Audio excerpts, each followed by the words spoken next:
There was 2 Super Bowls for unemployed people this weekend. The whites had Hassan versus Ethan, and hip hop had DJ Head versus Maul. I watched some of the Hassan versus Ethan shit. It was Ethan trying to get gotcha moments, and Hassan being like super condescending to him, just calling him crazy the whole time, which I get, because Hassan didn't want to engage with it, but he's not a good enough debater to be like, I'm not engaging with your petty beefs with me. So it was like this huge disconnect where Hassan obviously wanted to talk about the issue, which is the genocide, but Ethan was like, no, I actually hate you. The point that made me like turn off the stream is when Ethan brings up the swastika sword, and Ethan's whole point is like, if you're doing a hit piece on a Jewish man, why would you hold his sword as a swastika? And instead of Hassan just being level-headed and being like, I know in the video I said I called it the swastika sword. It's not actually a swastika. It slightly resembles one, and I didn't choose the sword. They chose it. In hindsight, could I see how that could have hurt your feelings? Yes, but that wasn't intentional, and that wasn't anti-Semitism. It was just a sword that people happened to pick up. Instead of attacking a point head-on,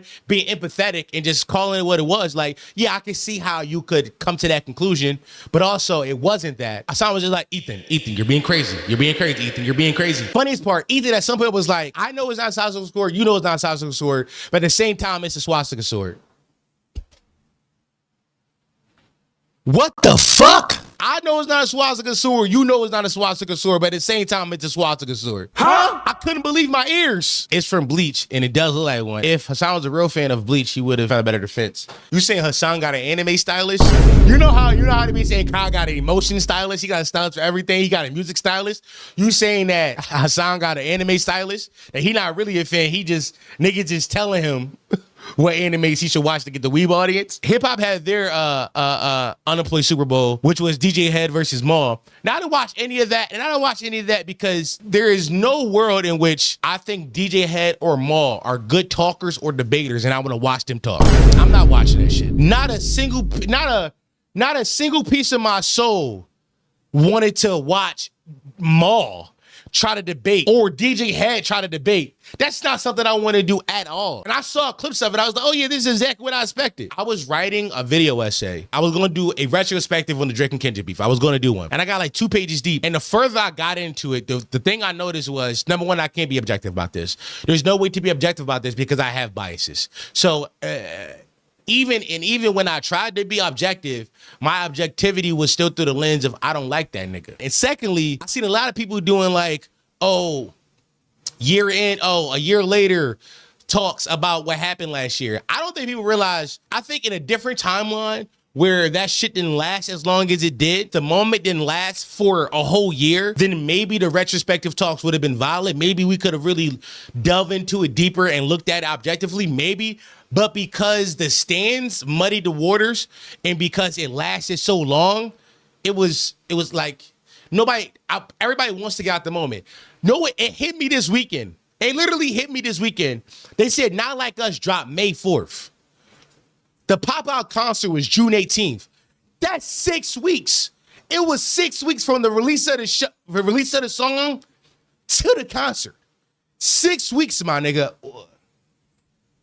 And then the song didn't die then. The song was the #1 song in the country, and then he performed at the Super Bowl. There is no retrospective because we're still living in the moment. The moment hasn't passed us by. So to me, a lot of those talks just fell flat to me. A lot of it fell flat to me. Did I want to participate in those talks? Yeah, because I have opinions. But in what world do I want to like put myself back in those muddy waters again? Like, I want y'all to know, last year when 4ix9ine was covering the channel, I hated posting on YouTube. I hated it.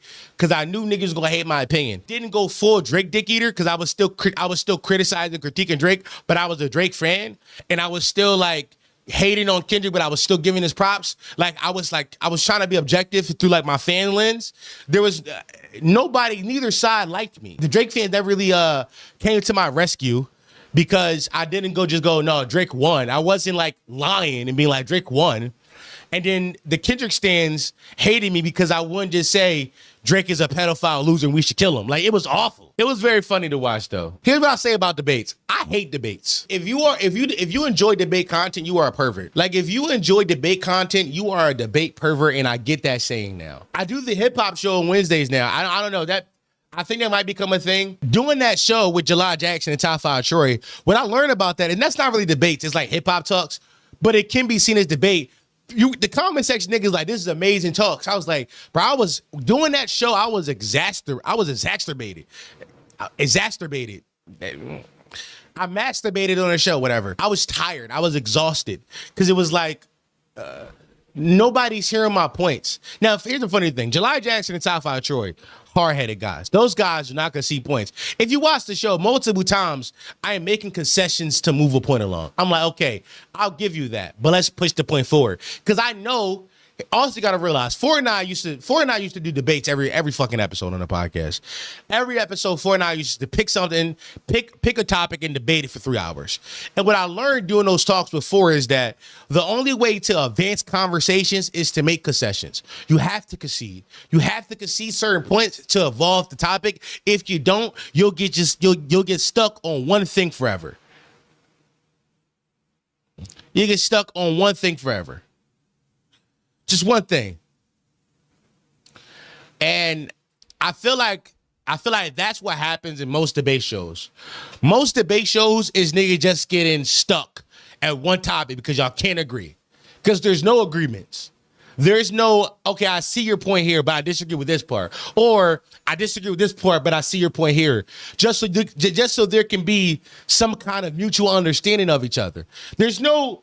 Sometimes when I watch the debate shows, there's no understanding happening. There's only me telling you my ideas. Yo, here's my idea. Okay, here's my idea. Well, now we got both ideas out, so now we're done. No, it should be more than that. It should be more than that. It should be more than just, I'm telling you my idea, you're telling me your idea. There should be some understanding of each other. Here's the thing that I don't like. I don't like niggas who in the face of adversity decide to just stay calm. Bitch, we're having a disagreement. It's okay to show emotion. Don't use that manipulator tactic on me like, yo, why you so emotional? I be calm in adversity. Nah, bro, be human. Be human. It's okay to show emotions, bro. It's okay to be like, oh, I feel away. Call me a bitch ass nigga or something. For sure. Bring back human emotions. Yo, it's okay to show emotions, chat. Listen, it was 2 Super Bowls for unemployed this weekend, and both of them sucked. Potty mouth. Stop playing. Well, hello, potty mouth.